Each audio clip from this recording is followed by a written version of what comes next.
नमस्कार। कल हम लोग चक्रों के बारे में जान रहे थे कि किस तरह से चक्र जो है वो एकदम साइंटिफिकली डिजाइन किए हुए हैं। और इस डिजाइनिंग को हमको समझना है कि क्या विज्ञान है इसके पीछे। इसके लिए हम लोगों ने थ्री ब्रेन स्ट्रक्चर को स्टडी करना स्टार्ट किया। थ्री ब्रेन स्ट्रक्चर मतलब हमारे एक नहीं, तीन दिमाग है, तीन ब्रेन है। तो पहला तो ब्रेन है, जिसको हम लोग समझ रहे हैं। ठीक है। दूसरा गट है, पेट।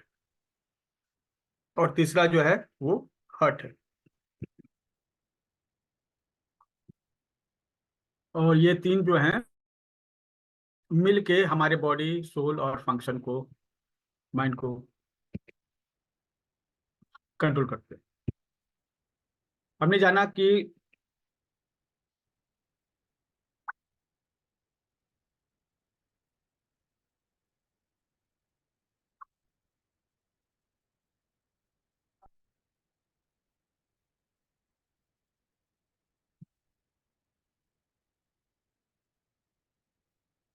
हम लोगों ने इस चीज को समझा कि हमारे जो गट्स, ठीक है, आंत, बड़ी आंत स्पेशली, तो उसमें 90 से 95% सीरोटोनिन जो है प्रोड्यूस होता है। और यही सेरोटोनिन से आप खुश महसूस करते हैं, खुशी आपके भीतर आती है। जब सेरोटोनिन नहीं बनेगा तो फिर आप कैसे खुश रहेंगे। ब्रेन में केवल 5 से 10% सेरोटोनिन उत्पन्न होता है। ब्रेन रेगुलेट करता है सेरोटोनिन को, शरीर के सभी हिस्सों में भेजता है, लेकिन उसको मिलता कहाँ से? गट से। डोपामिन जो है हमें हिम्मत देता है, ताकत देता है, कंपटीशन करने की ताकत देता है। तो ये कहाँ से मिलता है? आंतों से, गट से। ठीक। तो ये जो है गट से हमें ब्रेन में ये केमिकल्स जाते हैं, फिर वो ब्रेन सभी हिस्से में डिस्ट्रीब्यूट कर देता है बॉडी के, और हमें अच्छा फील होता है। अगर ये केमिकल्स जो है हमें नहीं होंगे ब्रेन में, अलग अलग तरह की बीमारियां पैदा होंगी, जैसे डिप्रेशन होना, एंजाइटी होना, पीटीएसडी, मंद बुद्धि, ऑटिज्म होना, पार्किंसन डिजीज, अल्जाइमर डिजीज हुआ। ठीक है। ये बस कुछ नाम, क्योंकि ब्रेन में ये हार्मोन्स नहीं है इसलिए ऐसा है। और ये बनते हैं गट्स में। तो ब्रेन जो है और गट्स के बीच में एक संबंध, एक्सिस, हम लोग इसको कहते हैं। ठीक है। और ये दोनों जुड़े हुए हैं वेगस नर्व के थ्रू। एक नस है जो दोनों को जोड़ती है, आपको पेट को और दिमाग को। ये कहलाती है वेगस नर्व। ठीक है। और हमारे गट्स में सेल भी होते हैं जो बीमारियों से लड़ते हैं। ठीक है। और अलग अलग तरह के केमिकल्स भी हमारे गट्स में प्रोड्यूस होता है। अगर हमारा गट अच्छा रहेगा, ठीक है, हमारा मूड बेहतर रहेगा, हमारे बॉडी में हार्मोन्स का बैलेंस रहेगा। ठीक है। शांति महसूस होगी, तनाव महसूस नहीं होगा, हमारी स्किन क्लियर होगी। ठीक है। एलर्जी जो हो जाती है, हर मौसम चेंज होता है तो एलर्जी हो जाती है, तो वो नहीं रहेगा। कहीं सूजन आ गई है बॉडी में, स्वेलिंग आ गई है, वो नहीं रहेगा। ठीक है।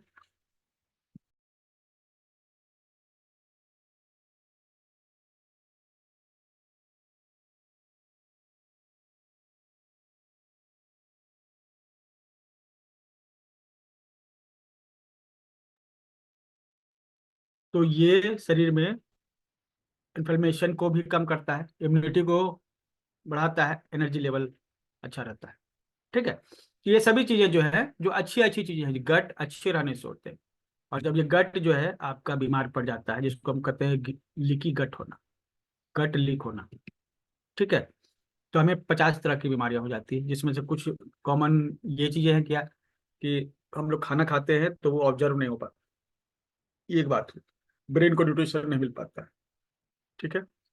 और सूजन हो जाती है गट में। अगर पेट में आपको हीट है, गर्मी है, इन्फ्लेमेशन है, तो ब्रेन में ट्रांसफर हो जाती है वेगस नर्व के थ्रू। ठीक है। और जो साइटोकाइन और पेप्टाइड्स जो सिक्रेशन होते हैं ब्रेन में, जो न्यूरो ट्रांसमीटर्स होते हैं, उसका सब बंद हो जाते हैं। भूख लगती है बहुत ज्यादा, कभी जो एकदम भूख नहीं लगती है, तो ये फ्लक्चुएशन होता है। ठीक है। भूख का जो है गारंटी नहीं, कब हो जाए। ठीक है। हिम्मत नहीं रहती है, डिप्रेशन होता है, क्योंकि डोपामाइन जो है मूड स्विंग को कंट्रोल करता है, वो ही जो है नहीं बनता है। सेक्सुअल इम्पोर्टेंस भी जो आपको प्राप्त होती है, क्योंकि डोपामाइन से वो भी प्राप्त होता है, डोपामाइन नहीं रहने से वो भी नहीं होता है। गाबा का प्रोडक्शन कम हो जाता है। ठीक है, जिससे एंजाइटी जो है उसका लेवल जो काफी बढ़ जाता है। ठीक है। तो ये सभी चीजें जो है, मेलाटोनिन घट जाता है, मेलाटोनिन का प्रोडक्शन भी नहीं होता है, जिससे नींद की बीमारी हो जाती है, नींद ना आने की बीमारी हो जाती है। तो गट अगर आपका सही नहीं है तो आपका पूरा हेल्थ जो है गड़बड़ हो जाता है। कैसे पता चलेगा कि मेरा गट जो है लीक कर रहा है? आपको डाइजेस्टिव प्रॉब्लम होगा, गैस का प्रॉब्लम होगा, किसी को डायरिया हो गया, किसी को आईबीएस हो गया। कोई खाना खाते हैं तो उससे एलर्जी हो जाता है, किसी खाने को लीजिएगा तो आपको एलर्जी फील होगा। ठीक है। सोचने की क्षमता जो प्रभावित होती है, नए नए विचार जो है, आइडियाज जो है आते नहीं है ब्रेन में, ब्रेन फॉग हो जाता है। ठीक है। कंसंट्रेशन करना जो है एकदम मुश्किल हो जाता है। और डिप्रेशन, एंजाइटी और मूड स्विंग, मूड अचानक से बदल जाता है, कभी खुश से एकदम बुरी तरह से तनाव में आ जाए। ठीक है। स्किन की बीमारियां हो जाती हैं। स्किन की बीमारी क्या हो सकती है? जैसे एक्जिमा हुआ, अस्थमा हुआ। ठीक है। ये सभी बीमारियां जो है गट हेल्थ के साथ जुड़ी हुई है। आप समझ सकते हैं ये कितना इंपॉर्टेंट है आपका गट हेल्थ। हार्मोन जो है उनका इम्बैलेंस हो जाना, ठीक है, ये इसी से होता है।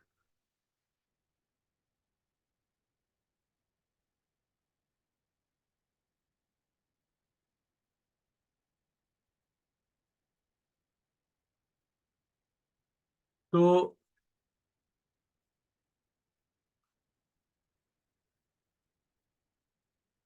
अभी जो है अभी हम लोग जो है सीजनल एलर्जी या फिर अस्थमा हो जाना, समय चेंज होता है। ठीक है। तो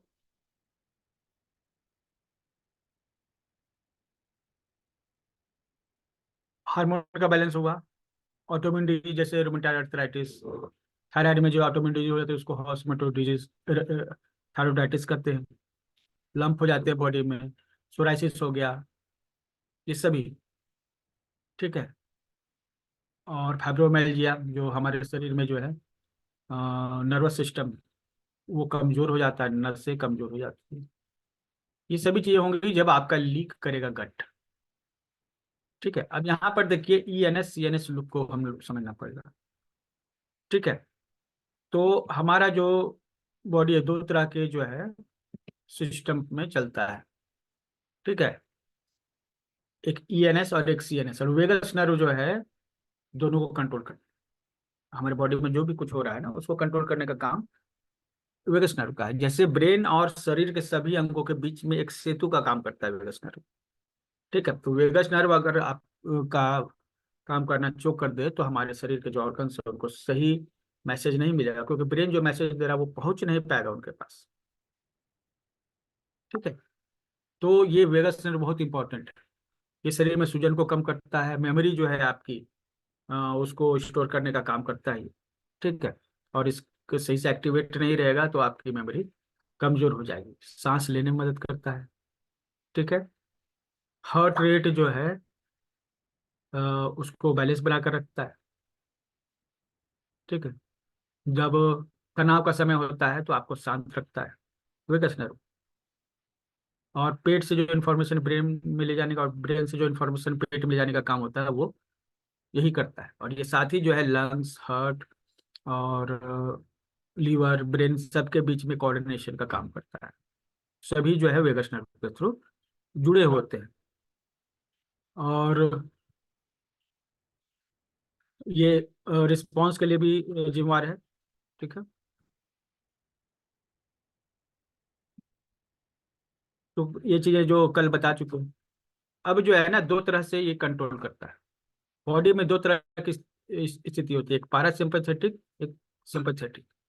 जब हमारा बॉडी नॉर्मल कंडीशन में होता है तो पारासिम्पथेटिक नर्वस सिस्टम काम करता है। पारासिम्पथेटिक नर्वस सिस्टम जो है कब काम करता है? जब हमारा बॉडी रिलैक्स मोड में होता है। ठीक है। और सिंपैथेटिक नर्व कब काम करता है? जब हमारा बॉडी इमरजेंसी कंडीशन में होता है। ठीक है। जैसे कुछ इमरजेंसी हो गई, तो बॉडी का रिएक्शन अलग होता है और नॉर्मल कंडीशन में बॉडी का रिएक्शन अलग होता है। जैसे नॉर्मल कंडीशन में हमारी आंखें जो है फैली नहीं होती, ठीक है, नॉर्मल होती है। पेंक्रियाज से जो है पैंक्रियाटिक जूस निकलता है। हार्ट जो है वो धीरे धीरे अपना हार्ट बीट एक रिदम में करता रहता है। लंग्स जो है फैलते हैं, सिकुड़ते हैं। स्टमक जो है वो भोजन को पचाने का काम करता है।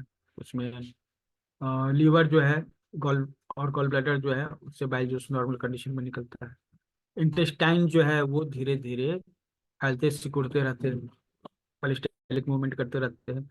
ब्लैडर जो है वो नॉर्मली जो है यूरिन का काम करता है, ठीक है, कॉन्ट्रैक्ट करके रखता है यूरिन को।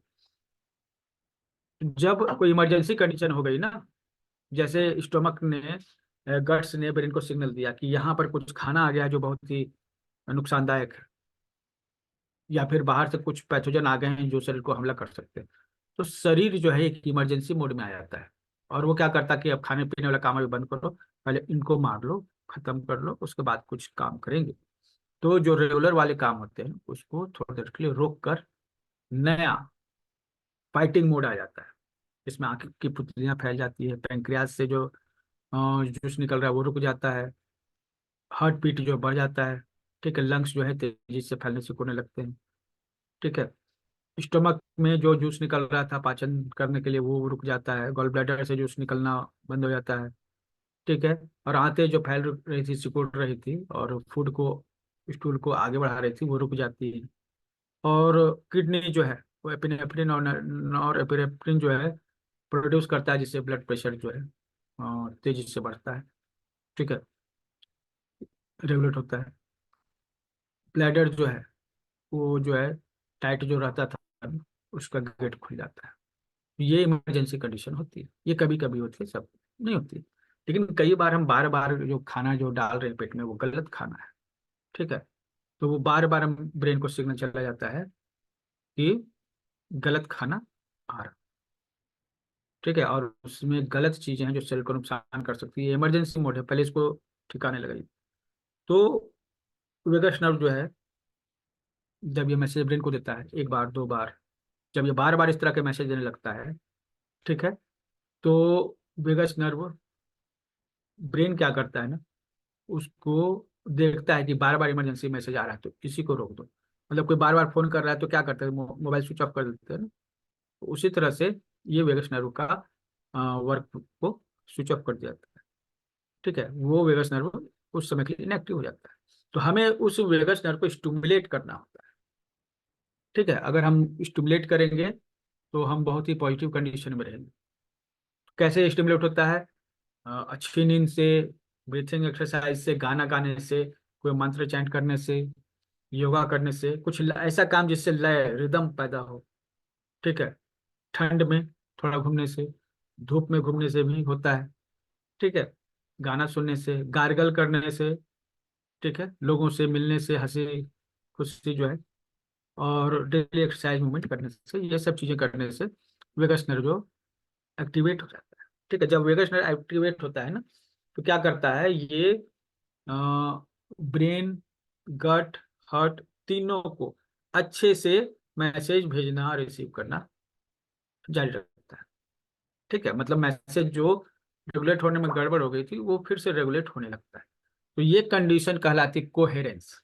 जब आपका हृदय और मस्तिष्क और गट तीनों ब्रेन एक ताल में एक दूसरे के साथ आदान प्रदान करते हैं, मैसेज को कम्युनिकेट करते हैं अच्छे तरीके से, तब ये क्या कहलाता है, तब ये कहलाता है ब्रेन हार्ट गट कोहेरेंस। कोहेरेंस मतलब तारतम्यता। तीनों एक साथ जब काम करते हैं तो अच्छे से इंफॉर्मेशन का आदान प्रदान करते हैं, और उस समय आप एकदम शांति महसूस करेंगे।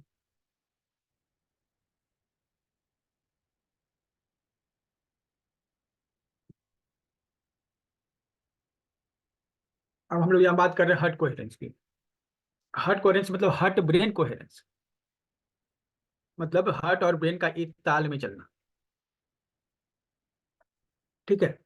तो जब आपका हार्ट जो है एक मैग्नेट है, जब वो एक्टिव होता है, वेगस नर्व अगर आपका एक्टिव रहेगा, स्टिमुलेट रहेगा ना, तो हार्ट भी, हार्ट के मैसेज को ब्रेन तक और ब्रेन के मैसेज को हार्ट तक आसानी से ला सकेगा, ले जा सकेगा, मतलब नेटवर्क में इन दोनों का कोई प्रॉब्लम नहीं होगा।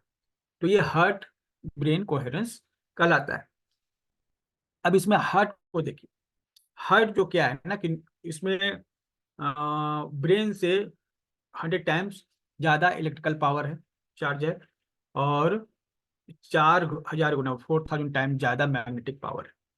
मतलब हार्ट जब फुल पोटेंशियल में अगर काम करे तो एक बहुत बड़ा मैग्नेट बन जाता है।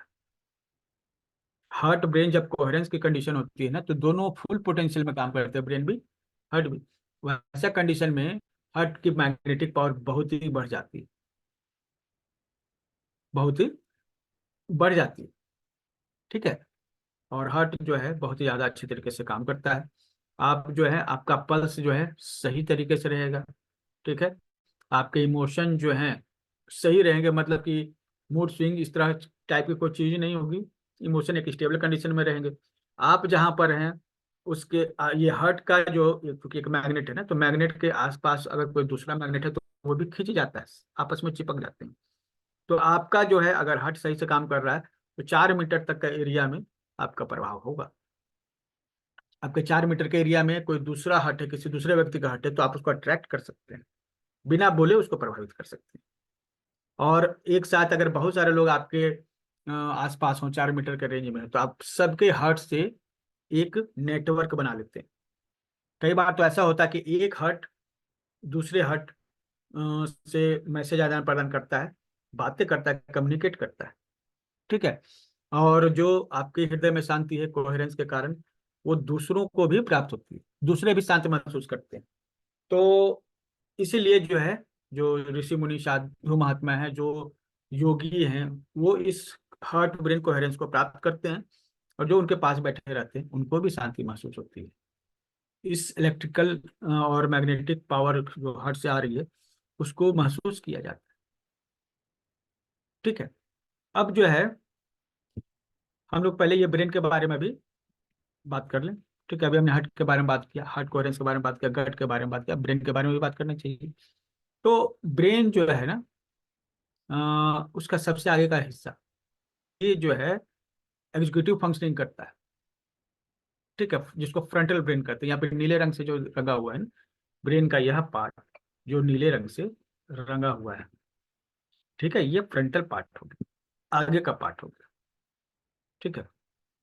तो अब जो है, हालांकि आगे का पार्ट कहाँ तक कहेंगे, इस सामने का जो हिस्सा है ना, ये आगे का हिस्सा कहलाएगा। ठीक है। तो ये हिस्सा जो है ना डिसीजन मेकिंग में इंपॉर्टेंट, मतलब क्या, जो आप सोचते समझते हैं ना, वो विचार जो है यहीं से आते हैं। आपके सोचने समझने के लिए जो विचार उत्पन्न होते हैं वो यहीं से आते हैं। तो फ्रंटल ब्रेन जो है यहाँ से आते हैं। और किसी को जज करना, कोई प्लान करना, फ्यूचर के बारे में, सब कुछ यहीं से आता है। ठीक है। तो ये हिस्सा जो है प्लानिंग के लिए इंपॉर्टेंट है। कोई भी लाइफ में प्रॉब्लम हो तो ये हिस्सा जो है आपको प्रॉब्लम सॉल्व करने के लिए इंपॉर्टेंट है। ठीक है। ये आवाज नहीं आ रही है क्या? आ रही है सर। आ रही सर है सर। क्लियर है, आवाज भावना क्लियर है जी, क्या? भावना आ रही चेक है कर, सर। आप इंटर कीजिए फिर से अगर नहीं आ रही है तो। ठीक है। तो सर आ नहीं रही थी सर, आवाज बीच बीच में कट रही थी। फिर से रिपीट करो ना सर ये। अच्छा, कट रही है आवाज क्या? हम्म। नहीं सर, आवाज आ रही थी, बस हल्का सा कट गया था, लेकिन समझ आ रहा है पूरा। अच्छा ये ठीक है, एक्चुअल में मतलब किसी का इंडिविजुअल नेटवर्क में प्रॉब्लम होगी, उस वजह से उनको यस यस दिक्कत यस। होती होगी, आप वरना लोग अपना अच्छी आवाज आ नेटवर्क रही भी है। चेक कर लीजिए एक बार, एक बार अपना नेटवर्क भी चेक कर लिए। कभी भी कोई दिक्कत हो ना तो मीटिंग से बाहर निकल के फिर से ज्वाइन कर लीजिए सेम लिंक से। ठीक है। ओके। तो ये हमारा फ्रंटल ब्रेन है ना, ये प्लानिंग करता है, यही प्रॉब्लम को सॉल्व करता है। आपके लाइफ में कोई प्रॉब्लम सॉल्व होती है ना, तो उसको प्रॉब्लम सॉल्व करने के लिए आइडियाज चाहिए। वो आइडियाज कहाँ से आएंगे? बस इसी जो है फ्रंटल पार्ट में। हमने साइड व्यू देखा है, अगर सामने से रखेंगे तो वो दिखेगा। ठीक है। तो ये फ्रंटल पार्ट में जो है होता है। मोटिवेशन कहाँ से आता है? यहीं से आता है। प्लानिंग कहाँ से होती है? यही, अगर ब्रेन का यही से काम नहीं करे, आप सही से प्लान नहीं कर पाएंगे। कोई प्रॉब्लम आएगी लाइफ में, सॉल्व नहीं कर पाएंगे अगर आप एक फ्रंटल ब्रेन काम नहीं करे तो। किसी चीज को लेके एक डिसीजन मेकिंग नहीं कर पाएंगे, जजमेंट नहीं कर पाएंगे। ये सभी पावर फ्रंटल ब्रेन में होती है। ठीक है। इम्पल्स कंट्रोल मतलब कि कभी अचानक से गुस्सा आ गया, अचानक से रोने लगे, तो ये इम्पल्स होते हैं। इन इम्पल्स को कंट्रोल करने का काम फीलिंग्स को, और जो वेग हम लोग जिसको करते हैं, हम लोग जैसे वेग की बात कर रहे हैं। ठीक है। जैसे प्रेशर, जैसे स्टूल का प्रेशर हो, यूरिन का प्रेशर हो, वो प्रेशर भी, और जो मूड का प्रेशर है फ्लक्चुएट, वो भी यहीं से कंट्रोल होता है। आप कैसा बिहेव करते हैं लोगों के साथ, सोसाइटी में आपका क्या है, तो वो यही इम्पल्स, ये सोशल बिहेवियर भी यहीं से होता है। जो आपकी पर्सनैलिटी है, बस यही भाग है जो आपके सभी चीज़ों के लिए जिम्मेवार है। इन सभी चीज़ों के लिए, मेमोरी के लिए, आप कितना अच्छा याद कर सकते हैं, ठीक है, और किस बात पर अटेंशन दे सकते हैं, रिवॉर्ड के लिए, कुछ चीज जैसे देखने पर आपको रिवॉर्ड मिलता है, तो ये यही जो है ना हिस्सा रिवॉर्ड पर काम करता है। अगर आप रिवॉर्ड देते हैं किसी को, जैसे किसी को कहें कि भैया तुम ये सामान ले आओ जाकर, ठीक है, तुमको हम 2 रुपये एक्स्ट्रा दे देंगे, तो वो बच्चा है, ठीक है, सपोज वो बच्चा जो है ना, वो रिवॉर्ड देख रहा है, अरे हम जाएंगे तो हमको 2 रुपये एक्स्ट्रा मिलेगा। तो रिवॉर्ड की समझ जो है ना इसी ब्रेन को होती है। अगर ये ब्रेन हिस्सा, ये जो हिस्सा है क्षतिग्रस्त हो जाए, तो व्यक्ति को रिवॉर्ड का मतलब नहीं पता चलेगा। ये जानवरों में भी होता है, ठीक है, वो भी रिवॉर्ड को समझते हैं। ठीक है। और इसी तरह ट्रेंड की, जैसे डॉग्स को ट्रेनिंग दी जाती है, उसी की तरह रिवॉर्ड की तरफ ध्यान, अटेंशन, ये सभी इससे, ये फ्रंटल पार्ट है ब्रेन का, ये सभी काम ये करता है। और सपोज कि अगर ये ब्रेन जो है, ब्रेन का फ्रंटल पार्ट सही से काम नहीं करे, तो क्या होगा? ठीक है। तो फ्रंटल ब्रेन जो है टॉक्सिक हो सकता है। ठीक है। हम लोग डिटॉक्स करते हैं ना, पेट में टॉक्सिन ज्यादा हो जाता है, हम लोग डिटॉक्स करते हैं। उसी तरह ब्रेन में भी ज्यादा टॉक्सिन हो जाता है, तो हम लोग डिटॉक्स करते हैं गलत विचारों से, और ओवर थिंक, और बहुत सारे कारण हैं, ठीक है, जिससे ब्रेन टॉक्सिक हो जाता है। ठीक है। तो जैसे आलसी होना, मोटिवेशन नहीं होना, मोटिवेशन कोई फ्रंटल ब्रेन से आ रहा है, फ्रंटल ब्रेन आपका सही से काम नहीं कर रहा है, मोटिवेशन गायब हो गया, मजा नहीं आता लाइफ में कोई काम करने का, और मतलब मशीन के जैसे जो है कर रहे हैं, मतलब कि कोई उसमें एंजॉयमेंट नहीं है, बस मशीन की तरह लगे हुए हैं। गलती बार बार करते हैं, उसे सीखते नहीं, क्यों? क्योंकि आपका फ्रंटल ब्रेन सही से काम नहीं कर रहा, एक जो है टारगेट पे टिके नहीं रहते, फोकस आपका नहीं है, क्योंकि फ्रंटल ब्रेन आपका सही से काम नहीं कर रहा है। डिसीजन लेते हैं, गलत हो जाता है, और गलत डिसीजन बार बार लेते हैं, फ्रंटल ब्रेन काम नहीं करने से ही ऐसा हो रहा है। ठीक है। अचानक से कोई काम स्टार्ट कर देते हैं और अचानक से बंद कर देते हैं, उसको रिपीट करने का एक कंसिस्टेंसी नहीं है आपके भीतर, फ्रंटल ब्रेन टॉक्सिक है। बहुत जल्दी गुस्सा हो जाते हैं। ठीक है। फ्यूचर क्या होगा आप इसके बारे में मतलब कि हमेशा डरते रहते हैं, क्या होगा फ्यूचर में, क्या होगा, क्या क्या होगा? ये डर फ्रंटल ब्रेन टॉक्सिक होने के लक्षण है। ध्यान, अटेंशन स्पैन बहुत कम है। जैसे बच्चे हैं 2 सेकंड नहीं देखते हैं, एक रील जो है ऑलरेडी, एक रील या फिर एक शॉर्ट जो है 15-20 सेकंड का है, लेकिन उसको भी नहीं देख सकते हैं, वो शुरुआत में 2-3 सेकंड देखते हैं, फिर मूव कर जाते हैं। बार बार ऐसा करने से ना उनका अटेंशन स्पैन छोटा हो जाता है। वो बड़े वीडियोज, जैसे हम यहाँ 2-2 घंटे का वीडियो ले रहे हैं, उतना समय नहीं है उनके पास कि 2 घंटा बैठ के एक किसी टॉपिक पर रह सके, टिक सके, तो क्यों? अटेंशन स्पैन छोटा हो गया। ठीक है। अचानक से दर्द होता है शरीर के किसी हिस्से में, अचानक से आपको दर्द महसूस हुआ, फिर वो चला भी जाता है, लेकिन होता है ऐसा, ये भी ब्रेन टॉक्सिक होने के लक्षण है। बोरिंग फील हो रहा है, मजा नहीं आ रहा है, तो वही बोरिंग फील हो रहा है। एडिक्शन है, जब मतलब कि किक नहीं मिल रहा है एक तरीके से, तो हम क्या करें, कुछ चीजों का नशा करने लगते हैं। तो मोबाइल का नशा भी उसी में से एक है, क्योंकि मोबाइल जब आप यूज करते हैं ना, तो ये सीधे फ्रंटल ब्रेन पर रेडिएशन भेजता है। मोबाइल आप जो है ओपन करते हैं तो देखते हैं सामने ना, वहां से जो रेडिएशन है ना आपके फ्रंटल ब्रेन को जाती है। और आपका तो थोड़ा मजबूत है, जो छोटे बच्चे हैं उनका फ्रंटल ब्रेन जो है ना, ये फ्रंटल ब्रेन का जो सामने का बोन है, ठीक है, ये पतला होता है, जो रेडिएशन को रोकने में सक्षम नहीं होता है। ठीक है। तो ये ब्रेन को और टॉक्सिक करता जाता है। एक बार जहाँ यूज करने लगे, बार बार जो है, एक तो अटेंशन स्पैन कम हो रहा है, दूसरा आपका ब्रेन जो है, जो हड्डी है, ठीक है, सामने की, उसको वो पार कर रहा है, जो बच्चों में होता है, बड़ों में थोड़ा कम होता है, लेकिन होता है। ठीक है। हैप्पी लाइफ, मतलब लाइफ में हैप्पीनेस नहीं, इस सब कारण क्या है? आपका जो है ब्रेन टॉक्सिक हो रखा है, ब्रेन में टॉक्सिन आ गई। तो ब्रेन में टॉक्सिन कैसे आ गई है इसको भी हम लोग समझेंगे, लेकिन ये समस्या, ये ब्रेन में टॉक्सिन आ जाना, ठीक है, यह एक समस्या है। ठीक है, तो इसको जो है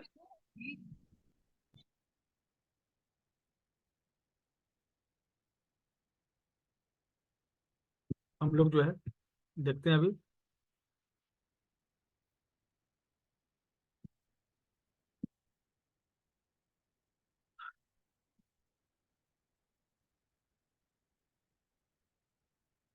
पोस्ट बना दिया हूँ मैं सब, ठीक है।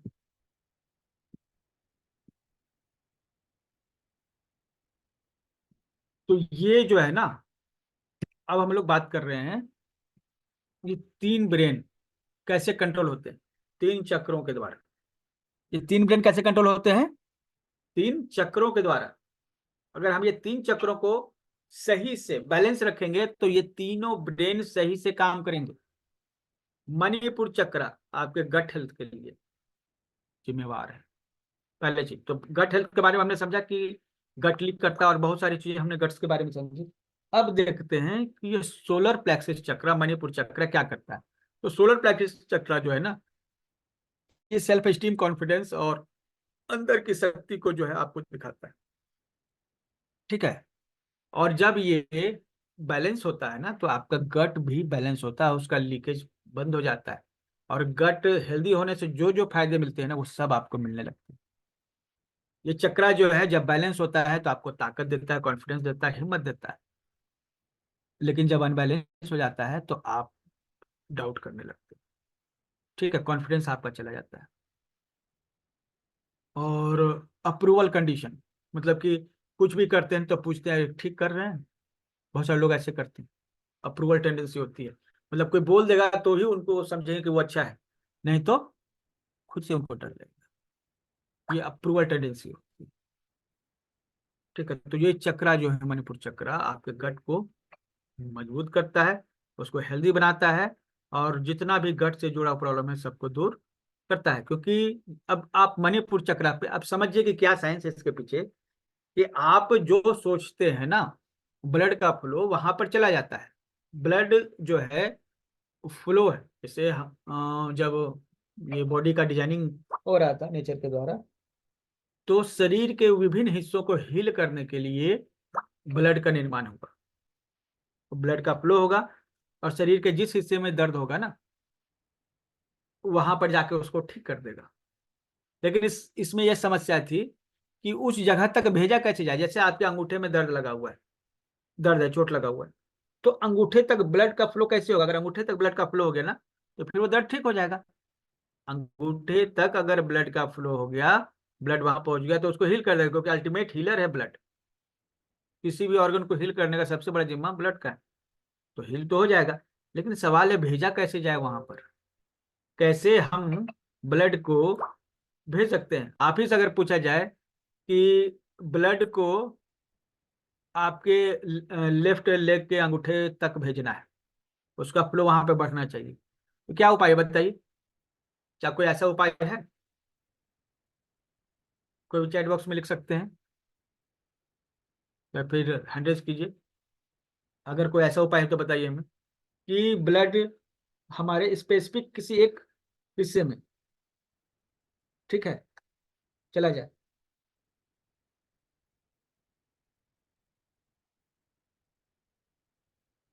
कोई ऐसा कोई उपाय किसी के पास आपको लग रहा है।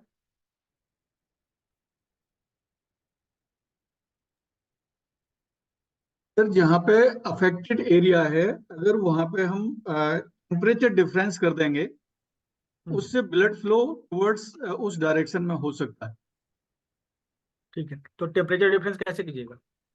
हीट एंड कोल्ड करके हम कर सकते हैं। उस एरिया को आइदर हम थोड़ा सा वार्म कर दें, या और उसको तुरंत कूल भी कर दें, तो उससे टेम्परेचर वेरिएशन होगा, तो वहाँ ब्लड फ्लो होगा उसको मेंटेन करने के लिए, तो वो हमारी इम्यूनिटी आ जाएगी और वो ठीक हो सकती है प्रॉब्लम।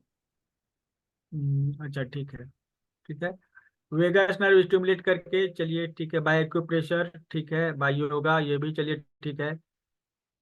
लेकिन क्या नेचर ने जब आपको बनाया था तो ये सब चीज आपको योगा सिखाया था क्या? नेचर ने आपको योगा सिखाया था या ब्लड टेम्परेचर डिफरेंस करना बताया था? या देखिए, सोच के द्वारा, विजुअलाइजेशन के द्वारा, समझिए इसको, बाय गट के द्वारा नहीं। एक्चुअली ऐसा है ना कि दिमाग इसीलिए बना है। दिमाग का काम है मसल्स को ब्लड का फ्लो देना, मसल्स के थ्रू, नर्व्स के थ्रू। हम जिस ऑर्गन को विजुलाइज करते हैं, ब्लड का फ्लो उस ऑर्गन में चला जाता है। आंख बंद कीजिए और केवल थंब पे फोकस कीजिए, थंब पर फोकस कीजिए, बस कोई विचार नहीं आना चाहिए दूसरा, थंब पर केवल फोकस होना चाहिए।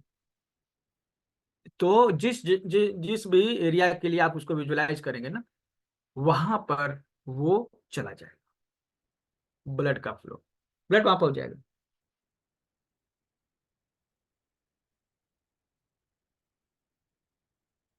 समझे?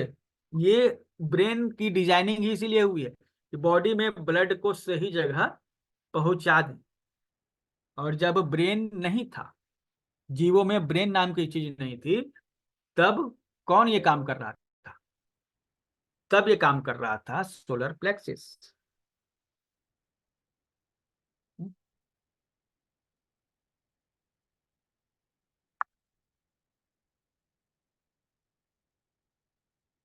समझिए इसको।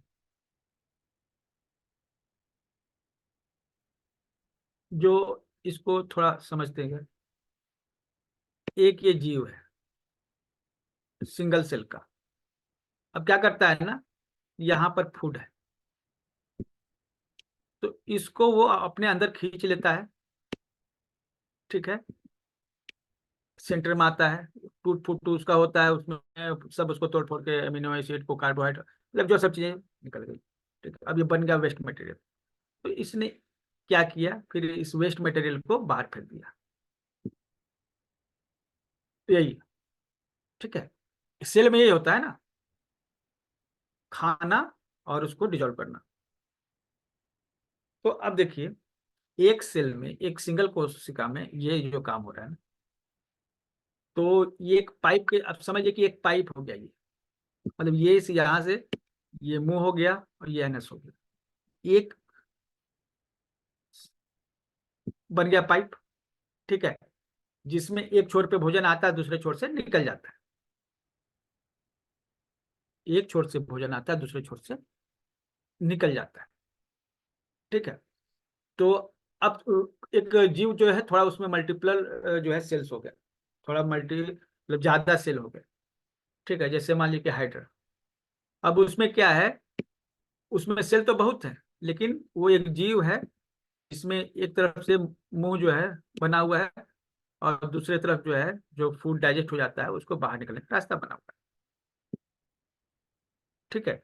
और ये पाइप ही जो है ना, ये उसके पूरे मेटाबॉलिक एक्टिविटी का आधार है। ये एक जो सिंगल पाइप है, यही जो एनस और मुंह को जोड़ता है, यही उसके टोटल मेटाबॉलिज्म का आधार है, टोटल उसकी एक्टिविटी का बेस यही है, ठीक है। समझ में आया ये चीज? एक सेल या फिर मतलब कि स्मॉल जो है टिश्यूज वाले मतलब कि जो जीव है, जैसे हाइड्रा, पैरामीशियम, ये सब में इसी तरह का है। तो एक सिंगल पाइप है जो उसके सभी कार्यकलाप का आधार है। जब जीव बड़े हुए तो एक्चुअली इस पाइप का विकास हुआ, मतलब जीवों में ये डाइजेस्टिव ट्रैक्ट है, ये क्या है, डाइजेस्टिव ट्रैक्ट है, इस डाइजेस्टिव ट्रैक्ट का विकास हुआ, ठीक है। तो जीवों का विकास मतलब इस डाइजेस्टिव ट्रैक्ट का विकास हुआ, ठीक है। अब एक व्यक्ति जो है क्या है, सभी जीवों में यही है, एक कोशिका, दो मतलब कि और ज्यादा कोशिका वाले जो हैं, ठीक है, जो जीव है, सब में जो है ना, जो विकास का मतलब चाहे मछली हो चाहे सांप हो, ये जो डाइजेस्टिव ट्रैक्ट है ना, इसी का डेवलपमेंट होता गया, ये और कॉम्प्लिकेटेड होता गया, और ये ब्रेन का काम करता है। सभी डाइजेस्टिव जो ट्रैक्ट है ना वो ऑलरेडी ब्रेन का ही काम करते हैं। क्या डिसीजन लेना है बस यही पाइप तय करता है। और ये पाइप कहाँ तय करता है? इसका सेंट्रल पार्ट, इसके सेंट्रल पाथ पाथ में ये जो रास्ता इतना बड़ा पाइप है उसके बीच में जो है ना एक कॉन्शसनेस डेवलप हुआ जो इन चीजों को, पूरे बॉडी को, इसका जो भी छोटा बॉडी हो उसको रेगुलेट कर रहा था। तो जब एक व्यक्ति जो है ना, एक व्यक्ति जो है उसमें भी मुंह जो है और एनस के बीच में ये जो जितने आते हुए और जो भी अंग हो गए, इस यही पाथ है, यही रास्ता है और इसका डेवलपमेंट हुआ है ना। जब ब्रेन का डेवलपमेंट नहीं हुआ था ना तब यही जो है डिसीजन मेकिंग करता था और इसके सेंट्रल पार्ट में डिसीजन मेकिंग होती थी और वो सेंट्रल पार्ट कहलाता है मणिपुर चक्र। हम लोग नाभि कह सकते हैं। नाभि जो है हमारी बॉडी का सेंटर है। ये मुंह से भोजन जब पेट में जाता है और पेट से होते हुए एनस के थ्रू बाहर होता है तो ये बीच में क्या है? नाभि है। जब जीवों में ब्रेन का विकास नहीं हुआ था ना तब नाभि ही सभी डिसीजन लेती थी। जो डिसीजन हम मानते हैं कि ब्रेन लेती है वो डिसीजन कौन लेता था? नाभि लेती थी। और अभी भी वो डिसीजन लेती। अभी भी सबकॉन्शियस माइंड का जगह कहाँ माना गया है? नॉट इन ब्रेन, ब्रेन में नहीं, सबकॉन्शियस माइंड माना गया है आपकी नाभि को।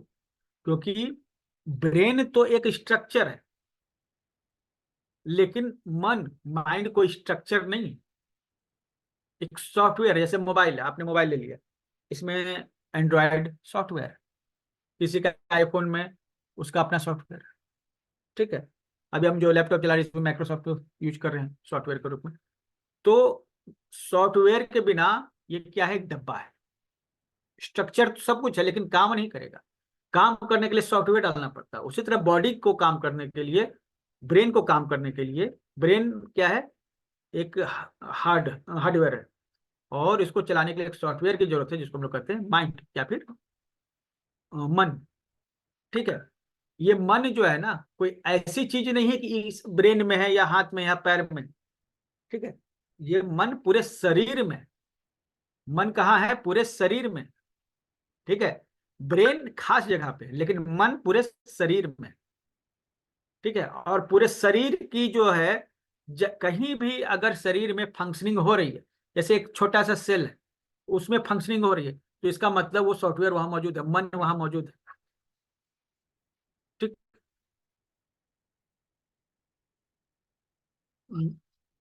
मन जो है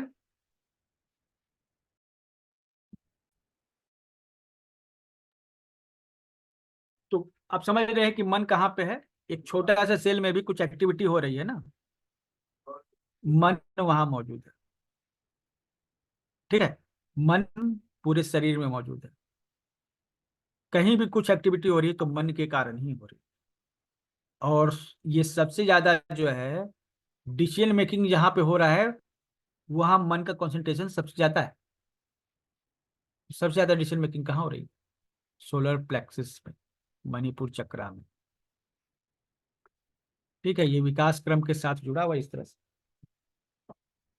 ठीक है।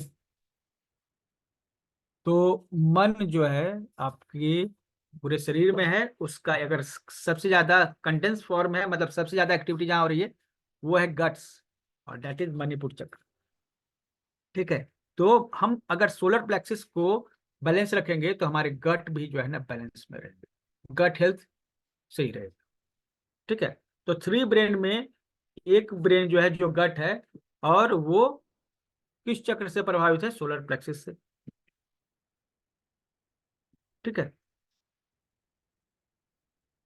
दूसरा जो चक्र है हार्ट चक्र, जो हार्ट को बैलेंस करता है, ठीक है। तो हार्ट चक्र क्या है?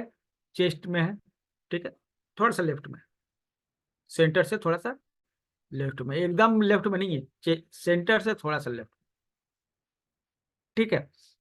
और इसमें एयर एलिमेंट है, ठीक है। साउंड यम है, थाइमस ग्लैंड और अफर्मेशन है लव, प्रेम। तो प्रेम से जो है हार्ट चक्र जो है उसको एनर्जी मिलती है, ठीक है। अगर हार्ट चक्र सही रहता है तो आप दयालु होते हैं, कंपैशनेट होते हैं, कंपैशन आपके भीतर रहता है, किसी काम करने के भीतर आप जुड़ाव महसूस करते हैं। डिजायर, ठीक है, बर्निंग डिजायर आपके भीतर रहती है। और प्रेम आप करते हैं। जब ये बैलेंस बिगड़ जाता है हर चक्रा का, तो व्यक्ति जो जेलस फील करता है। जब ये बैलेंस में रहता है तो उसे सब कुछ, सब कोई, हर कोई अपना लगता है। लेकिन जब ये बैलेंस गड़बड़ हो जाता है तो हर व्यक्ति को दूसरा महसूस करता है। हर व्यक्ति से जेलस महसूस करेगा या लोनली महसूस करेगा। ठीक है, तो ये हर्ट चक्रा जो है, अगर हम हर्ट चक्रा को एक्टिवेट करेंगे, सही से रखेंगे, बैलेंस में रखेंगे, तो हमारा हार्ट भी बैलेंस में रहेगा। ठीक है, हार्ट भी हमारा बैलेंस में रहेगा। तो 3 ब्रेन जो पूरे बॉडी को कंट्रोल करते हैं, उसमें 2 ब्रेन यहाँ पर आपके कंट्रोल हुए। और जो तीसरा ब्रेन है थर्ड आई चक्र, ठीक है, जो हमारा फ्रंटल ब्रेन है। तो हमने जो अभी प्रॉब्लम्स बताए थे, तो frontal brain detox, frontal brain ये टॉक्सिक होने के, तो वो सभी जो है थर्ड आई चक्रा को एक्टिवेट करने से ठीक होंगे। अगर हमारा थर्ड आई चक्रा एक्टिवेट रहता है तो हमारा फ्रंटल ब्रेन सही से काम करेगा, और वो सही से काम करेगा, ठीक है, जो हमारे माथे पर है, आईब्रोज के बीच में। ठीक है, अगर वो सही से काम करेगा तो हमारे भीतर इंट्यूशन डेवलप होगा। हम किसी भी चीज को समय से पहले ही भाप लेंगे। कोई चीज होने वाली है फ्यूचर में, हमको वो तुरंत पता चल जाएगा पहले ही। ठीक है, अब कुछ अगर परिवर्तन हुआ तो हम झगड़ेंगे नहीं, उसको एक्सेप्ट करेंगे, स्वीकार करेंगे उस परिवर्तन को। हमारे भीतर इमेजिनेशन होगा। ठीक है, नई नई चीज की कल्पना कर सकेंगे। और हमारे देखिए, इमेजिनेशन से ही कोई प्रॉब्लम सॉल्व होता है। कोई प्रॉब्लम को सॉल्व करने के लिए लाइफ में हमें चाहिए इमेजिनेशन। तो अगर इमेजिनेशन नहीं है तो हम प्रॉब्लम सॉल्व नहीं कर सके। ठीक है, तो वो इमेजिनेशन कहाँ से आती है? वो थर्ड आई चक्रा के एक्टिव होने से होती है। और अगर थर्ड आई चक्रा एक्टिव नहीं है तो आपको डर लगेगा। कोई भी अगर परिवर्तन हो रहा है ना, तो आप उससे डर जाएंगे। ठीक है, डिसीजन मेकिंग आपका गलत रहेगा। मेमोरी प्रॉब्लम भी हो, क्योंकि आपका ये फ्रंटल ब्रेन जो है ना, वो सही से काम नहीं करेगा। ठीक है, तो फ्रंटल ब्रेन सही से काम करे, इसके लिए थर्ड आई चक्रा को एक्टिवेट करते हैं। तो 3 चक्रों से हम 3, ये पहला तो साइंटिफिक एक्सप्लेनेशन ये हुआ कि हमारे बॉडी को कंट्रोल करने के लिए 3 ब्रेन है, गट, हार्ट एंड ब्रेन। और ये तीनों को जो जोड़ने वाली है वो है, कौन सी चीज है? ये स्पाइनल कॉर्ड को हम बोल रहे हैं, और वेगस नर्व को। ठीक है, तो तीनों को जोड़ने के लिए वो है। अब क्या है ना कि अगर हम ये 3 चक्रों पर ध्यान करेंगे तो हमारा तीनों ब्रेन कंट्रोल में रहेगा। तो पहला साइंटिफिक एक्सप्लेनेशन है कि 3 ब्रेन्स को हमारे चक्र एक्टिवेट करते हैं, उससे जुड़े हुए। ठीक है, और हमें आ, उनको एक्टिवेट करने की जरूरत है। पहला ये हुआ। अब इसके बाद क्या है ना, ये एक दूसरा साइंटिफिक एक्सप्लेनेशन हम लोग देखते हैं इसी इन चक्रों को। पहला एक एक्सप्लेनेशन हमने, हालांकि ये 2 दिन लग गया बताने में, लेकिन ठीक है, एक समय लेना जरूरी है ताकि सही तरह से उसको समझ सके और समझा सके। दूसरी चीज है कि हमारे इंडोक्राइन ग्लैंड्स, हमारे जो ग्लैंड्स है ना हमारे बॉडी में, इंडोक्राइन ग्लैंड्स मतलब ये हार्मोन्स पैदा करते हैं। ये हार्मोन्स जो है ना हमारे हर काम को प्रभावित करते हैं। हमारे हर काम को हार्मोन प्रभावित करते हैं।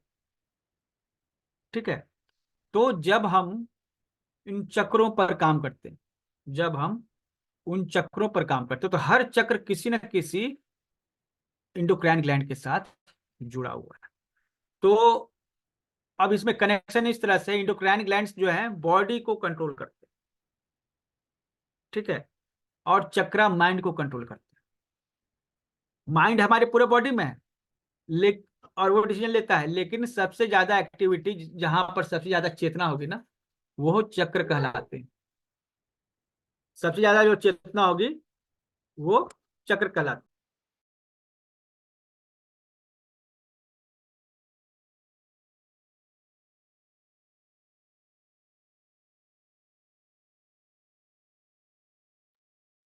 तो समझे? अब देखिए, चेतना जो है ना, चेतना पूरे शरीर में फैली हुई, जैसे हमें मन कर रहे, लेकिन अब मन का क्या काम है? मन का काम है शरीर में जो भी क्रियाकलाप है उसको संपादित करना। अगर कुछ भी शरीर में हो रहा है कुछ भी ऐसा है जो शरीर में हो रहा है, तो क्यों हो रहा है? क्योंकि मन वहां मौजूद है। और शरीर में सबसे ज्यादा अगर कहीं कोई काम हो रहा है तो मतलब मन वहां सबसे ज्यादा मौजूद है। और इंडोक्राइन ग्लैंड जो है वो सबसे ज्यादा वर्क कर रहे हैं, इसलिए वहां पर मन का कंसंट्रेशन सबसे ज्यादा है। तो ये हमारे जो ग्लैंड्स हैं वो आपस में कनेक्टेड है, इस तरह से आप देख रहे हैं। ठीक है, जैसे मूलाधार चक्र, ठीक है, अब जो है वो टेस्टिस के साथ जुड़े हुए हैं, ओवरीज के साथ जुड़े हुए हैं। स्वादिष्ठान चक्र जो है ओवरीज के साथ जुड़ा हुआ है। यहाँ पर एक कनेक्शन जो है बनाया गया है। हम लोग जनरली ऊपर से नीचे की ओर जाते हैं तो पीनियल ग्लैंड सहस्त्रार चक्र के साथ जुड़ा हुआ है। सहस्त्रार चक्र को अगर एक्टिवेट करेंगे तो पीनियल ग्लैंड हमारा सही से काम करेगा।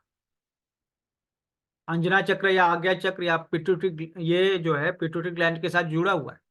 पिट्यूटरी ग्लैंड को हमें एक्टिवेट करना है तो हमें आज्ञा चक्र को एक्टिवेट करना होगा। मतलब कि वो ऑर्गन तो अंदर है, अब जाके हम सुई से उसमें एनर्जी तो नहीं डाल सकते हैं ना। जैसे हमें कोई खास चक्र को एक्टिवेट, इंडोक्राइन ग्लैंड को हमको एक्टिवेट करना है, तो क्या हम एक इंजेक्शन डाल के उसमें कुछ फ्लूइड डाल दें, केमिकल डाल दें जिससे जो ज्यादा एक्टिव हो जाए? ऐसा नहीं करना है। जैसे कि बेसिक कॉन्सेप्ट क्या है, हम जिस जगह मन में सोचते हैं, जो विजुअलाइज करते हैं, उस जगह पे रक्त का प्रवाह बढ़ जाता है। और रक्त सबसे बड़ा हीलर है। सभी बीमारियों को हील करने के लिए सबसे बड़ा जो हीलर कौन है? वो ब्लड है। तो जब हम उस चक्र को, उस जो चक्र जो है पे ध्यान लगा रहे हैं, सपोज कि आप विशुद्धि चक्र पे ध्यान लगा रहे हैं, थ्रोट चक्र पे, और जब आप विशुद्धि चक्र पे ध्यान लगा रहे हैं ना और मंत्र का उच्चारण कर रहे हैं, तो जैसे मंत्र के उच्चारण करने से क्या हुआ, वेगस नर्व एक्टिवेट होगा, पहली चीज। दूसरा, आपको एनर्जी महसूस होगी। दूसरी चीज, जो उस खास ग्लैंड को या उस चक्र को एक्टिवेट करेगी। तीसरी चीज, हम ध्यान कहाँ लगा रहे हैं, हम कहाँ सोच रहे हैं? हम लोग सोच रहे हैं, जैसे विशुद्धि चक्र को सोच रहे हैं, हम विजुलाइज कर रहे हैं मन ही मन। तो हम जितना सोच रहे हैं ना, ब्लड का फ्लो वहां पर उतनी ज्यादा तेज हो गया है, और वहां पर क्या है, जो प्रॉब्लम है उसको हील कर रहा है। मतलब कि हम सोच कर जो है इस रक्त का प्रवाह उस खास मतलब के हिस्से में फैलाते हैं। और जब हम चक्रों पे ध्यान लगाते हैं तो चक्र के साथ वहां पर जो इंडोक्राइन ग्लैंड्स हैं उनको भी एनर्जी मिल जाती है। मतलब हम तो ध्यान लगा रहे हैं चक्र पे, लेकिन चक्र की लोकेशन कहाँ है? वहां पर एक ग्लैंड है, वहां पर एक ग्लैंड है या उसके आसपास, तो वहां भी ब्लड का फ्लो बढ़ जाता है। और वहां पर जितनी देर तक ब्लड का फ्लो बना रहेगा वो उतना हील करता रहेगा, क्योंकि ब्लड अल्टीमेट हीलर है। ये दूसरा साइंटिफिक एक्सप्लेनेशन हुआ क्यों हमें चक्रों पे ध्यान करना चाहिए। ठीक है, हमारे शरीर में जो चक्र है, अभी आप देख रहे हैं स्क्रीन पे, सभी चक्र जो है हमारे किसी न किसी ग्लैंड से जुड़े हुए हैं। ठीक है, और जो ग्लैंड्स होते हैं ना उनको एनर्जी मिलती है। और ये एनर्जी शरीर में, ये जो इस तरह आप देख रहे हैं ना, शरीर में बाहर से एनर्जी इस तरह घूमती घूमती आती है, एक वर्ल पुल बनाती है, अंदर प्रवेश करेगी, ऐसे घुस, मतलब कोई ऐसे नहीं घुसती है, ऐसे एक प्रकाश के रूप में नहीं घुसती, इस तरह से घूमती है। और यहाँ पर केवल चक्रों में जो एनर्जी जा रही है केवल उसको काउंटिंग कर रहे हैं, लेकिन ऐसा नहीं है। पूरे बॉडी में चक्र भरे पड़े हैं, ये मुख्य चक्र है। कुछ लोग 72,000 चक्र बताते, कुछ 114 बताते हैं, लेकिन जान करिए पूरे शरीर में इस एनर्जी, इस तरह के एनर्जी सेंटर्स हैं। और सभी एनर्जी यहाँ भी, पैर में भी होगा, हाथ में भी होगा, सभी जगह इस तरह से घूमते घूमते जो है ऊर्जा जो है अंदर प्रवेश करती है, वर्लपुल बनाते हुए। ठीक है, जब हम ध्यान लगाते हैं तो इन वर्लपुल पे जो है एक्टिविटी बढ़ जाती है, ये जो घूम रहे हैं कीप के जैसा, ठीक है, उन पे एक्टिविटी बढ़ जाती है। तो हम ये जब ध्यान लगाएंगे तो हमें ये चीज महसूस होगा।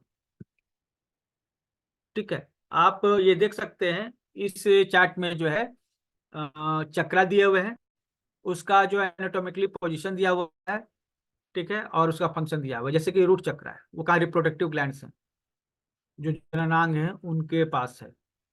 ठीक है, और ये फंक्शन इसका क्या है कि control sexual activity and secretion of sex hormones, sex hormone को कंट्रोल करने का काम। दूसरा है सेक्रल चक्र, स्वादिष्ठान चक्र, जो नाभि से नीचे जब ये जो है ना, इसका काम क्या है, ये एड्रिनल ग्लैंड्स को कंट्रोल करता है, ठीक है। और ये जो इम्यून सिस्टम को और मेटाबॉलिज्म को भी, पाचन शक्ति को भी हैंडल करता है। जो नाभि के ऊपर है सोलर प्लेक्स, वहाँ पेंक्रियाज है। नाभि पे अगर हम फोकस करेंगे तो पेंक्रियाज पे एनर्जी की एक्टिविटी बढ़ जाएगी, जिससे जो है भोजन का पाचन सही से हो सकेगा। हार्ट जो है, ठीक है, हृदय, वहां पर थैमस ग्लैंड है। अगर हर चक्र पे ध्यान लगाएंगे तो इम्यूनिटी बढ़ेगी। थैमस जो है इम्यूनिटी को बढ़ाने का काम करता है। थ्रोट चक्र जो है थायराइड ग्लैंड के पास है।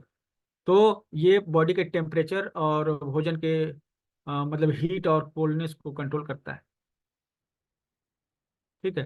अगर हीट और कोल्ड को कंट्रोल करना है तो हमें थ्रोट चक्र पे ध्यान लगाना है। थर्ड आई जो पिट्यूटरी ग्लैंड जो है वहाँ है, ठीक है। आप तस्वीर में पिट्यूटरी ग्लैंड का लोकेशन भी देख रहे हैं, ठीक है। तो पिट्यूटरी ग्लैंड जो है प्रोड्यूस क्या करता है, ये हार्मोन्स प्रोड्यूस करता है और दूसरे ग्लैंड्स को कंट्रोल करता है। क्राउन चक्र, पीनियल ग्लैंड, ठीक है, ये नींद को कंट्रोल करने के लिए मदद करता है और बायोलॉजिकल क्लॉक को, जो भी सर्कल है उसको कंट्रोल करता है। तो अब आप देख रहे हैं ये सभी चीज कि किस तरह से हम जब चक्रों पे ध्यान करेंगे तो हमारे ये एनाटॉमिकल पार्ट पर ब्लड फ्लो बढ़ेगा, फोकस बढ़ेगा और वहां उस जुड़े हुए जितने भी समस्याएं हैं वो दूर होंगी, ठीक है।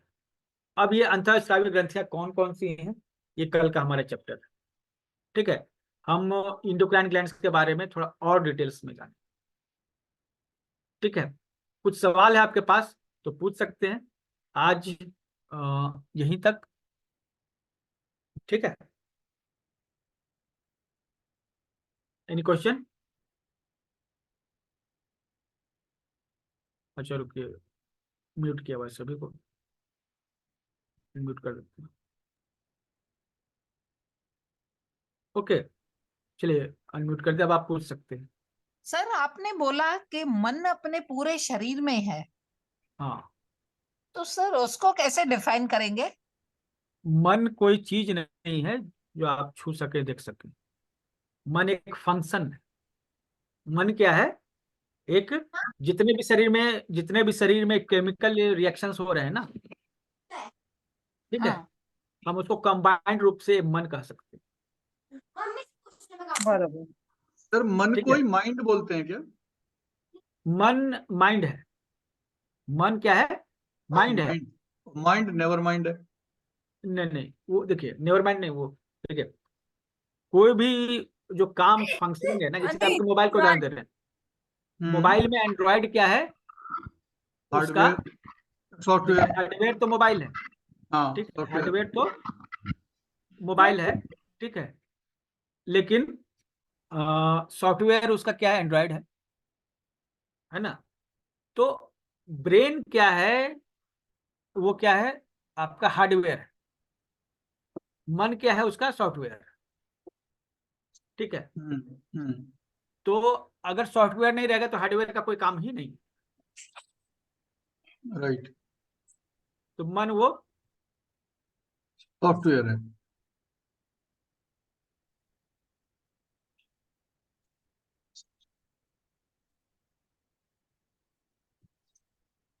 इनको सर चक्र को हम एक्टिवेट करने के लिए और भी कोई तरीका है क्या, इसके जैसे हमारे चैंटिंग, या इसके अलावा भी कोई? आगे बताएंगे कि इनको और कैसे किया जा सकता है। ओके पहले ओके। समझ तो लेना। अब मतलब ये हाँ। अभी ये जो सत्र है कल और आज का, इसका उद्देश्य ये है कि आपको ये बताना कि ये कोई ढोंग नहीं है, अंधविश्वास नहीं है।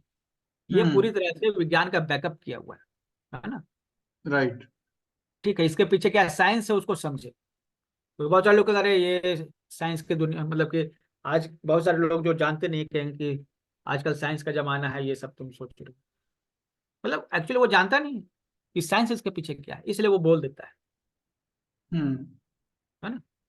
ये तो बात है। सर इसीलिए हम जिसको कहते हैं ऑटो कि इम्यून डिजीज इसीलिए जनरली हम कहते हैं कि जो भी बीमारी होती है वो पेट से शुरू होती है और पेट की वजह से ही होती है ज्यादातर। आप देख रहे हैं यहाँ पे रीजन आपको पता चल गया, है बिल्कुल, ना। रिलेशन पता लग गया। ठीक है, क्योंकि ये गट जो है हार्ट और ब्रेन दोनों के साथ जुड़ा हुआ है। हम्म। और जो जितना भी हमें जरूरी केमिकल्स होते हैं, केमिकल्स वो पेट में ही पैदा होते ये हैं। और हमारे ऑटो जो इम्यून का भी सर अच्छा, यही सिस्टम होता है। ऑटो इम्यून जब हमारी बॉडी में हो जाती है कोई प्रॉब्लम, तो वो क्या अपने आप, ये तो पता है कि अपने आप सेल सेल को डैमेज करती हैं, तो उनका रीजन क्या होता है, वो क्यों हो जाता है? देखिए इसका यहाँ पे हम लोग रीजन इस एंगल से देखते हैं किस तरह से।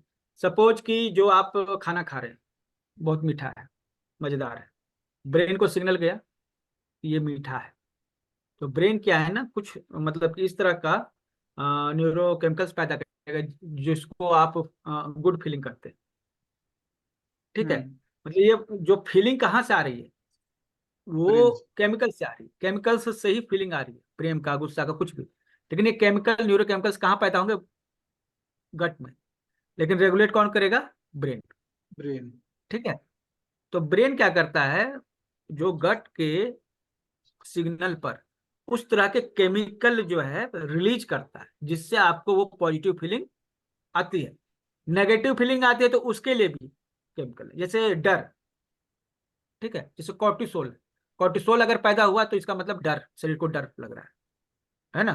तो जो भी हम्म। केमिकल है वो पॉजिटिव या नेगेटिव जो भी है वो आपको इमोशंस देते हैं, और ये इमोशंस जो है गट के सिग्नल पर वो पैदा होते हैं।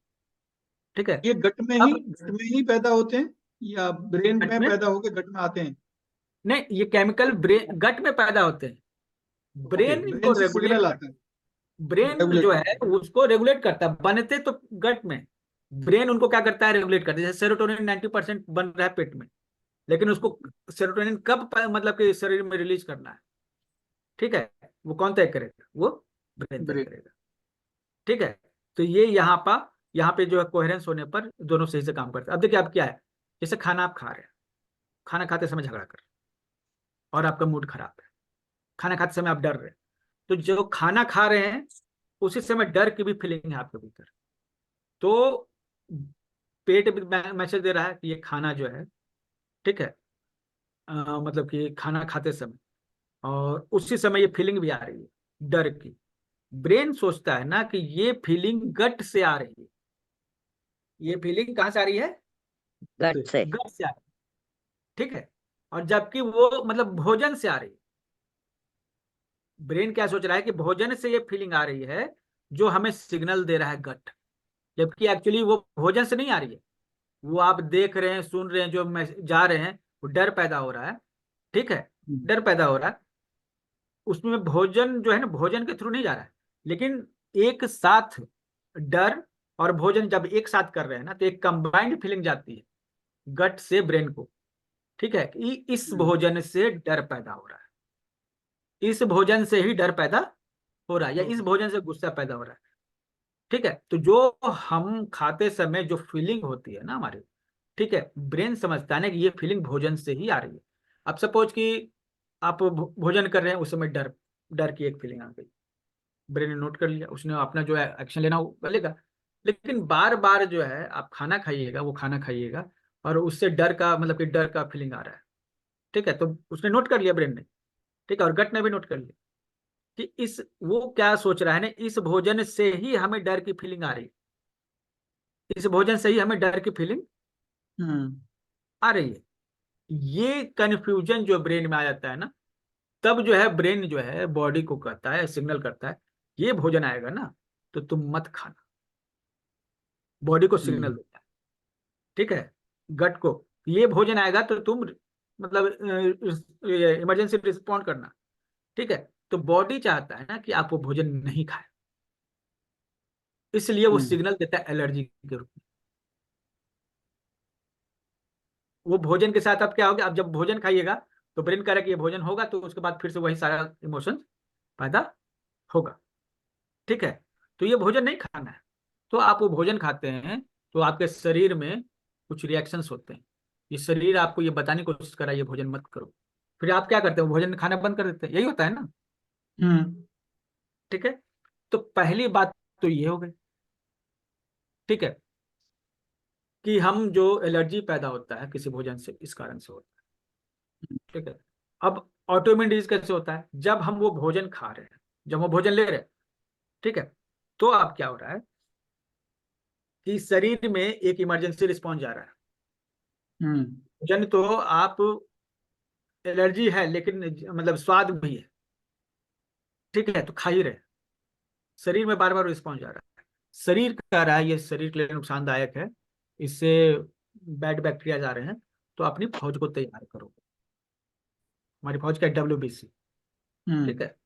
तो जो भोजन जो है खाने से आपको बैड फीलिंग, मतलब कि गलत फीलिंग हो रही थी ना, ठीक है, शरीर क्या है, ब्रेन क्या है, पूरा बॉडी जो है वो तैयार है, ठीक है, कि बाहरी कोई अटैक आएगा तो हम उस पर हमला करेंगे, ठीक है। अब बार बार भोजन कर रहे हैं, बार बार ब्रेन को मैसेज आ रहा है कि नहीं इमरजेंसी है, नहीं इमरजेंसी है। अब बार बार जब इमरजेंसी लगती है ना, तो ये WBC जो है ना ऑलरेडी अपने लिम्फोसाइट्स के साथ तैयार है फाइट करने के लिए, ठीक है। अब इसमें क्या है कि दुश्मन तो उनको मिलता नहीं है, दुश्मन उनको मिल नहीं रहा है, लेकिन बॉडी ब्रेन को रिस्पॉन्स जा रहा है कि तैयार रहो, ठीक है। तो वो आपस में ही लड़ जाते हैं, वो लड़ने के लिए ही बैठे हुए हैं। जैसे जैसे तो सपोज कि इसका आप जो मतलब है, ये हुआ अपन को वो भोजन नहीं खाना चाहिए, वो भोजन नहीं खाएंगे तो धीरे धीरे अपनी एलर्जी कम हो जाएगी। अ, वो नहीं, भोजन के साथ सोच जुड़ा हुआ है। आप भोजन के भोजन जो कर रहे हैं ना साथ उसके साथ पॉजिटिव फीलिंग नहीं है, नेगेटिव पॉजिटिव फीलिंग। फीलिंग नहीं है, तो और पॉजिटिव पॉजिटिव फीलिंग फीलिंग के नहीं है, साथ वो खाना खाएंगे तो ठीक हो जाएंगे अपन। यस, इसी को अफर्मेशन करते हैं। खाना अच्छा, खाते तो ये समय ऑटो अगर इम्यून आप, वाले के लिए सबसे बेस्ट है। मतलब अल्टीमेट उपाय यही है। और तो जो ये मतलब ऑटोइम्यून डिजीज बहुत तरह से हो सकते हैं, जैसे IBS हो सकता है इसी कारण से, ठीक है, आपके बाल झड़ सकते हैं इसी कारण से, एलर्जी हो सकती है इसी कारण से, रुमेटॉइड अर्थराइटिस हो सकता है इसी कारण से।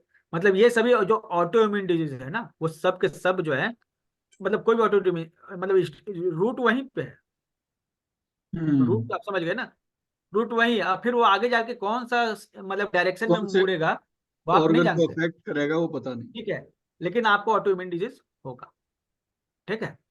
राइट। तो चलिए नीता सर जी का एक इसमें सवाल। जैसे रेगुलेटर इम्यून सिस्टम को करता है थाइमस ग्लैंड, तो अपन थाइमस ग्लैंड पे ज्यादा कंसंट्रेट करेंगे तो ऑटो इम्यून सिस्टम थोड़ा अपना कंट्रोल में आएगा।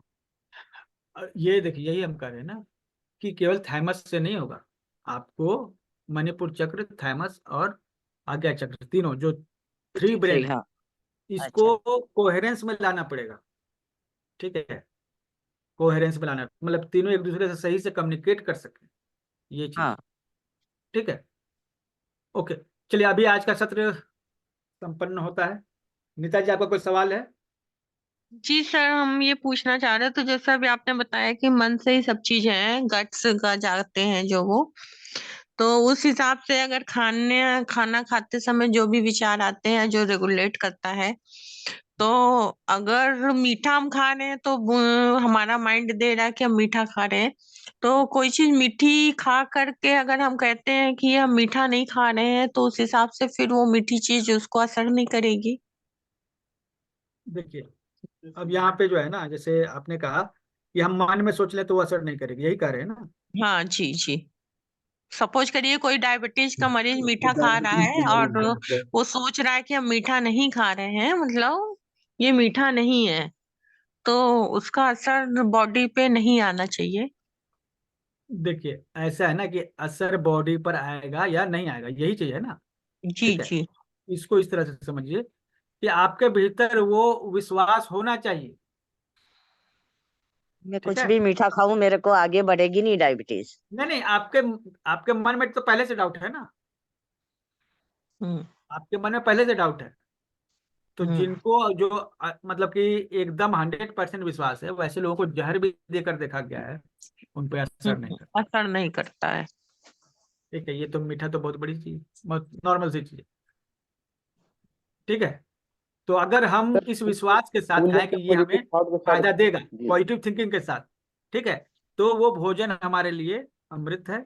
और अगर हम ये मन में है, ठीक है, कि ये मतलब कि सही नहीं है, इसीलिए बहुत सारे लोग हैं वो हर चीज से परहेज करता है, ये नहीं खाएंगे वो नहीं खाएंगे, इससे ये हो जाता है उससे वो हो जाता है, ये नेगेटिव थिंकिंग के कारण जो है ना, उनके वो दिमाग में बैठ जाता है और ऐसे लोग जल्दी बीमार पड़ते हाँ, उनको जरूर कुछ ना कुछ बीमारी हो जाएगी, वो खाएंगे हैं। और बीमार जरूर होंगे।